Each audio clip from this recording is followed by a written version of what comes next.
I created this tool called Elizabeth's Crystal Ball. It's basically a design challenge or prompt generator for you to use if you're stuck or if you're trying to figure out a way to improve your design skills. I'm going to give it a try today and show you what I might make using my crystal ball.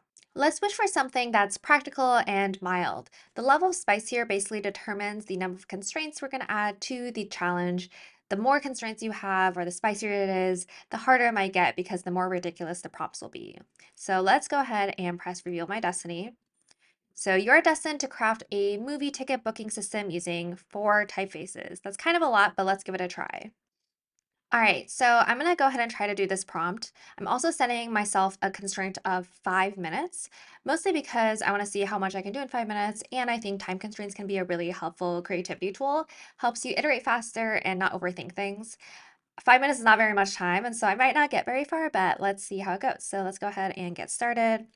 I am going to start by putting this image on the top here. It's harder to use the vertical images for mobile because it takes up so much vertical space, and so I'm going to go ahead and try using this one here. And I'm going to go ahead and pull some of this text over. Let's do this. Actually, it's also really hard to talk out loud as you're doing it. Okay, so Wicked. I need to remember that I have to use 4 different typefaces, which is the hard part. Okay, because I don't even know if I have that much text. I'll try to do at least 3. Um, Shift this over. Right now it looks really bad, but that is okay. Okay, this seems good. Fill. Okay. Let's try doing something fun like instrument serif, one of my favorites right now. Let's make it really, really large. Love a large heading. We can try making this a maybe like a monospace. I love high contrast, and that's why the contrast between the type hierarchy here is so large. Okay, I'm gonna try putting like 2024. I have to use a different one probably. Different type, different font. Uh, Honestly, I think the hardest thing about this prompt is the speed at which you need to like think about fonts and the fonts you want to use. Um, let's try this. Maybe I should put in the same row. Not sure. Oops. We'll go with that for now. I don't love it, but that's okay. That's not the point. The point is to explore. I think it might be a little bit better if I add like a line here. Okay, 3 minutes left. The spacing is a little bit chaotic here, so I'm going to try to decrease the line height here and increase the gap spacing. Try not to think too much about color. Okay, so I have 3 so far, I need 1 more, but maybe let's try to put the booking experience in here first. So typically you're like choosing a date. So today is November 19th. Maybe I'm using oh, that actually looks cool. Okay, November 19th, and maybe I'm adding like some padding, and this will be less chaotic if I do this. So add some padding to the left and the right side. This will need to, oh, I know what's happening. This is hugging, yeah. And then maybe I will add this border here, 2 minutes. I am not a fan of the style, but that's okay. Go ahead and add some other dates. I think usually the selected date is in the center. Actually, that doesn't make any sense because then why would you select dates in the past? We'll do this for now. Maybe you can like scroll around. These are unselected, so let's maybe recede them into the background temporarily. Maybe this is like this. Okay, sure. And then we're going to add some times. So let's do like 6 p.m. We can use this font here. 6 p.m. When it's unselected, I'm trying to keep my same styles. Unselected, it's like this. Uh, Maybe it says choose a time. Okay, choose a time, whatever, like this. This design is a little boxy for my taste right now. I think they're usually stacked and not like scrolling like this, but I think either could work. Choose a time, 6:30, 7. They probably wouldn't have showings this close to in proximity. 8 p.m., 10 p.m. I'm gonna change these so it looks a little bit more realistic. And the alignment's all off because I didn't put it in an auto layout group. Okay. Oh my God. I did not accomplish the prompt because I need one more font somewhere. Let's try, maybe this is like, oh, this is should actually be like Tuesday. Doesn't make any sense to do November because it's just November the entire month. One idea I had is maybe like these are, I don't think it makes sense. I think four is way too many. So we're just gonna stick with three and continue on. I am curious what this would look like in dark mode. So maybe let's try everything in dark mode and see what happens. Ooh, interesting. So that's a dark mode variation. It's way too boxy. I think one thing you could try is like maybe these are like slightly more grayed out variations instead, like this. Oh my God, my timer is up. Pause. How do I turn it off? Okay, I turned it off. But yeah, that's how far I was able to get in 5 minutes. I think using four typefaces was really hard, but I think it pushed me to kind of think about how I could combine three together. And I'm pretty excited about this specific pattern here. And so if I continued on the exploration, I'd continue to explore what this might look like, maybe add some color, and obviously complete the rest of the flow. The next prompt I generated is a practical and hot prompt. It is you're destined to design a calculator using a script typeface that feels both hipster and melancholic.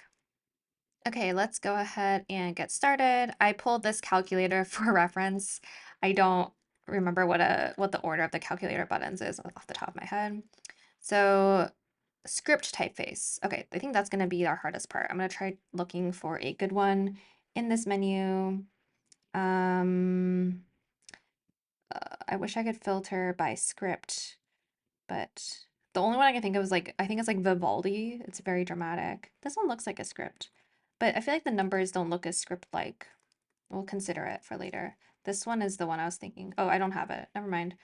Um, let's see. I think a lot of them won't look as script-like for a calculator or for numbers in general. Um, mm, Okay, I'm wasting all my time looking for a font, so I'm gonna stop now. Let's try this one. Sure. So we're gonna go ahead and do a calculator that feels both hipster and melancholic. So for the melancholy part, I think I'll just use like grays. And then for the hipster part, I'm gonna maybe try adding like a little texture to it, possibly. Um, okay, let's see. So let's use these like grayish colors. And then this can be also gray. And I'm gonna go ahead and try to copy this really fast. Ooh, okay. It's so hard to read, but that's okay. I'm gonna fix the width of this. And then I'm going to make this 100, 100. That way they're all the same size. I think I will make the fill another shade of gray. One thing you can also do is you can set it to black and then do like a transparent layer.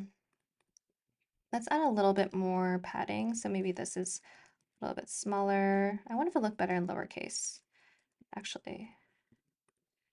Yeah, let's try lowercase. I'm running out of time again. Okay, let's do this. I'm gonna make these all fill the area. Okay, good enough for now. Plus minus percent division sign. Oh, nice. Okay. I think I'm gonna try adding like a little bit of a rounded corner and add a little bit of a border to these and do -1 for the space between. Then I'm going to go ahead and duplicate this and put in the rest of my numbers. It's gonna take me longer to find the icons. Oh, That is not what I want. Is that the emoji? It's so big. Oh no. Okay. Maybe I just won't find the icons. It's okay. Well, maybe I should pause the timer when I'm looking for the icons. Okay, the minus one is definitely wrong, but it's fine. We all know that. Okay, 4, 5, 6, 1, 2, 3, 0, period. Okay. Okay, and then I'm going to put these in a group and do -1 as well.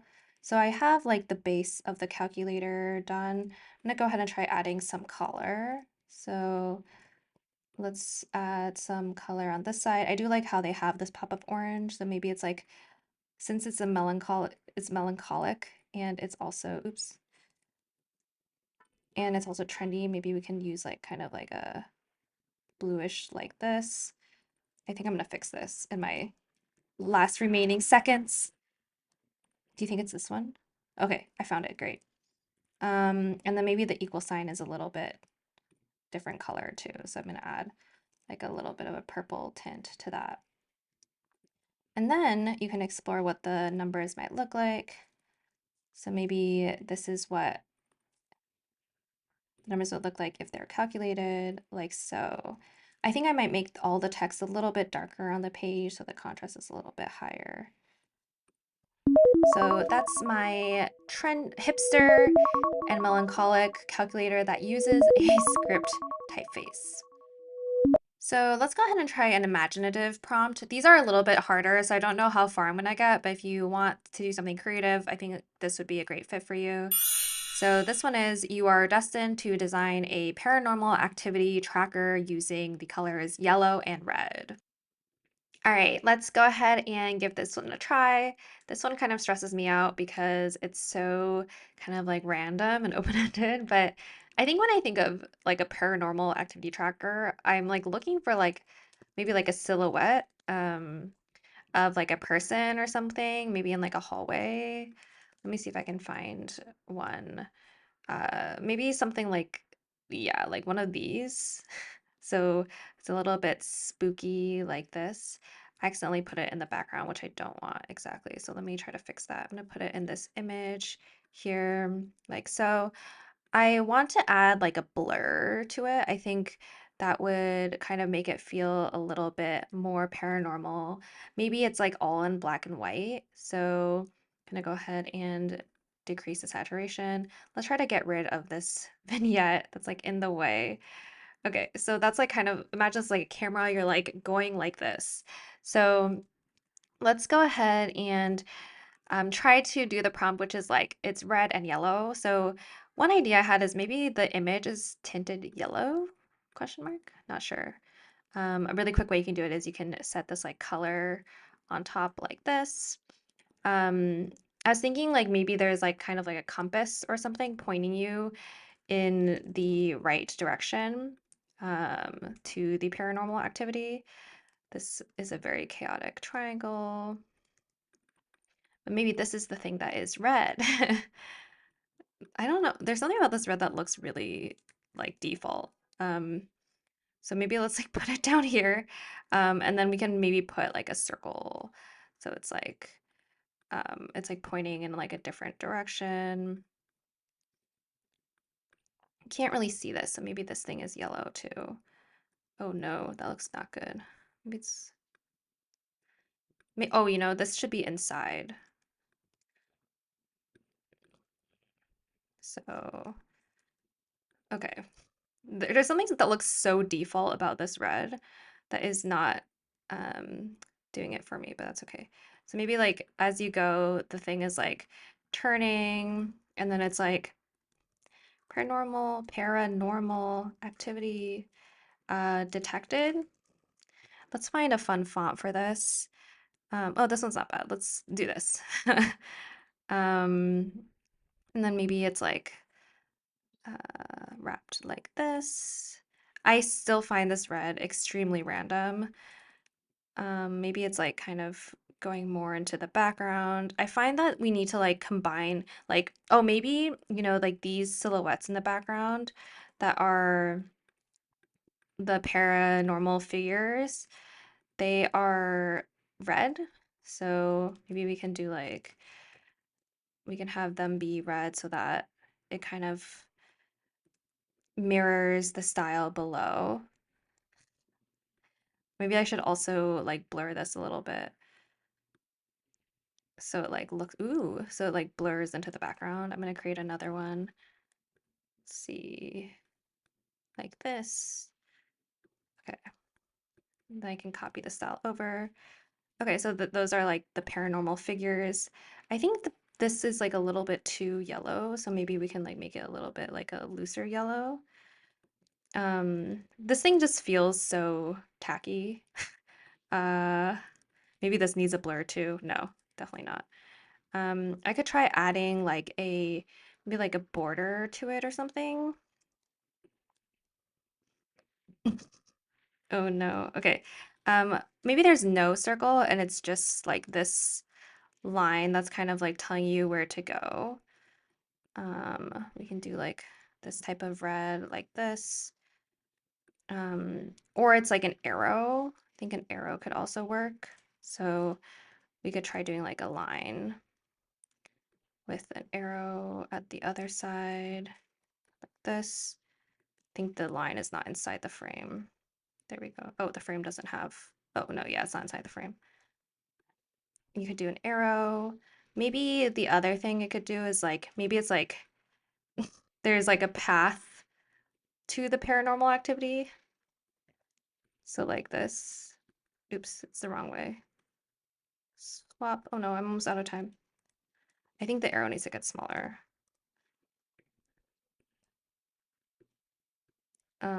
And then you're like following the path.